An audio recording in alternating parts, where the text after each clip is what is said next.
Welcome to another episode of Bearcats Unleashed. This is our student athlete series featuring student athletes from all 37 of our programs.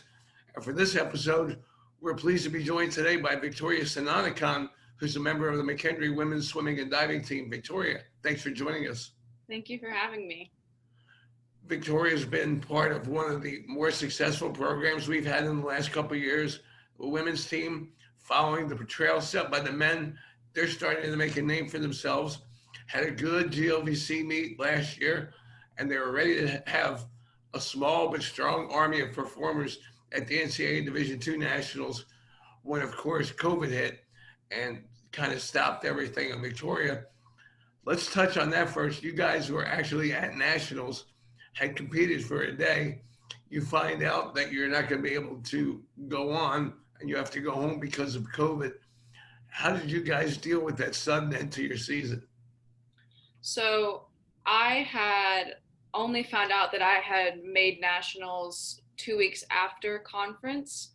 I didn't have a very good conference, so I assumed that I didn't make nationals. So I had taken off some time, and then my coach called me and told me I had made last seed in the 200 fly. I was in very last place going into nationals, but I wasn't anticipating myself doing very well because I hadn't been training. So I didn't actually go to nationals this year. But I do know from my teammates that the ones who went to nationals that it was incredibly heartbreaking, and my heart hurts for them, the ones who went there. Um, and I can't imagine going to the meet one day and then getting told that it's canceled the next, because some of those guys, that was their last races for their entire lives. So it was very upsetting, not just for the people at nationals, but for everyone who was rooting for them and who was watching them. And obviously, with the situation with COVID, it started a whole new chain of events where you're going into quarantine, and you being from Texas, you have to get home yourself because obviously different states have different rules. Talk about adjusting to that once you got home, and the fact that the semester was basically over. You're doing online learning, and talk about that.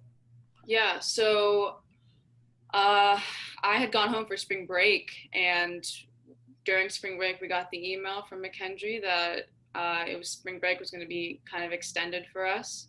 And then soon after that, we got the email that classes were going to be online for the rest of the semester. And that was pretty upsetting because I was anticipating coming back and seeing my friends and training with the team again during off season, but everything got shut down, so I wasn't swimming. I don't think anyone was swimming really, which was really hard because that's how I primarily stay in shape. But I did a lot of dryland work. I did a lot of running. I lifted the weights that I had at my house. Our gyms closed down too, so that was pretty rough. But I made do. I made my own workouts on land. There were some times where I was able to go to a nearby lake near my house, and I would swim kind of like back and forth across the lake. So that was pretty good. As for school, I didn't really mind it being online, honestly. I'm kind of one of those students where I don't know. I thought it was a little easier for me working in the online setting. It was successful for me. I got to finish on the dean's list, which was my goal. Um, so yeah, it was pretty upsetting not being with my friends and finishing out my junior year with my friends. But I'm back here now, so yeah. Yeah, you've been strong academically. I know you were part of the scholar athlete team for the CSCAA, but talk about finishing up the semester where the first half of it you were doing all in-person learning, and then you're doing online learning all of a sudden. Yeah. So that was a transition, definitely. Not just for me, but for everyone. Um, so yeah, it was a transition, transitioning from in-person classes to online. There was a lot more communication between me and my professors, just figuring out certain things because um, a lot of things were a lot more unclear because we weren't in person and seeing each other every single day or every single other day. Um, and yeah, it wasn't too bad for me. I liked it, honestly. I thought that I felt like I had more diligence doing my work just because I was at home, and um, I couldn't really go anywhere, so I had time to do my work and get it done. And um, yeah, so I thought it was good. I don't want school to go online right now, so let's hope that doesn't happen. But I think everyone's prepared for that to happen, and I think if it does happen, then I'll be prepared and it'll be okay. You touched on having to come up with some of your own workout schedule, so to speak, and you brought up one or two of the unique things that you did. Why don't you expand on that a little bit? How you made the best of the situation, so to speak? Yeah, so I ran a lot. Swimming is extremely like cardio based, so I knew that I had to get my cardio in, and I had to burn those calories. So I would run probably like 2 miles 2 or 3 times a week, and then I would like do some sprint workouts. I would do a lot of ab workouts, and just a lot. I tried to do as much strength training as I could with little minimal equipment. I had a few dumbbells at home, so I would do um, curls. I would do rows, all that stuff for my arms, and I would do a lot of body weighted workouts, a lot of jump rope. Um, Try to do a lot of pull ups because I'm trying to get my pull up game really strong. Um, but yeah, I mostly did a lot of running just because I feel like that's where that's the pain of running is equivalent to the pain of swimming, if you know what I mean. Makes So sense. yeah, I feel like I'm getting it's similar to that type of swimming workout. Um, but yeah, I even though there's no swimming, I had to keep working out because I always feel like I'm lethargic or in a funk when I don't work out. So Well, here we are 6 months later. You're back on campus for the semester. You've just started workouts. Talk about that feeling of getting a little freedom, actually. Like I said, you were quarantined probably most of the summer. You get back, you get out of the state, you're back in McKendree, you're with your teammates. Talk about that situation.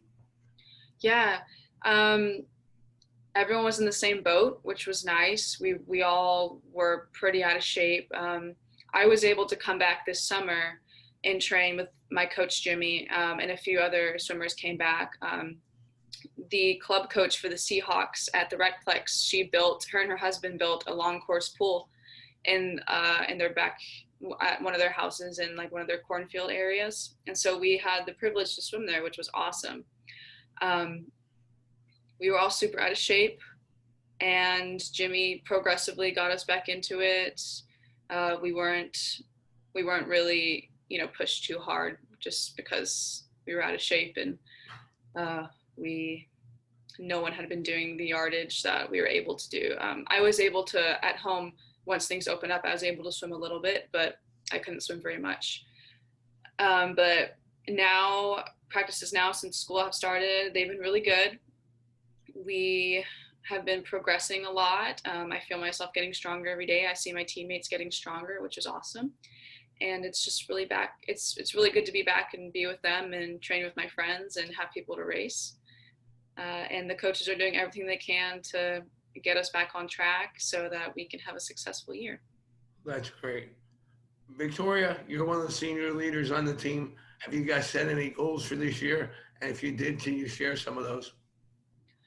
I would say the goals that we set would just be, given the circumstances, just to give your all in everything.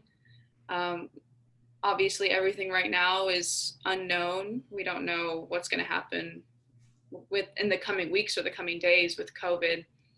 So it's just it's the notion of showing up every day and giving your all, even though we're in this predicament. That's this devastating predicament where you have no idea if you're going to wake up one day and have COVID or not. Um, it's just kind of cliche, but you got to seize the day, and you got to come to practice, and you have to be a team player, and you have to work towards the bigger goal of just being a cohesive group who's going to work hard together. But you and your teammates are practicing social distancing and all that, so you're staying safe, right? Yes, it is. Well, good. That's great to hear.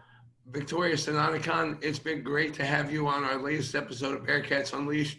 Thanks for taking time to join us, and good luck this season. Thank you so much. That's been Victoria Sananikone out of Texas, a senior for the Bearcats women's swimming team. I'm Scott Cummings. Thanks for joining us, and as always, it's a great day to be a Bearcat.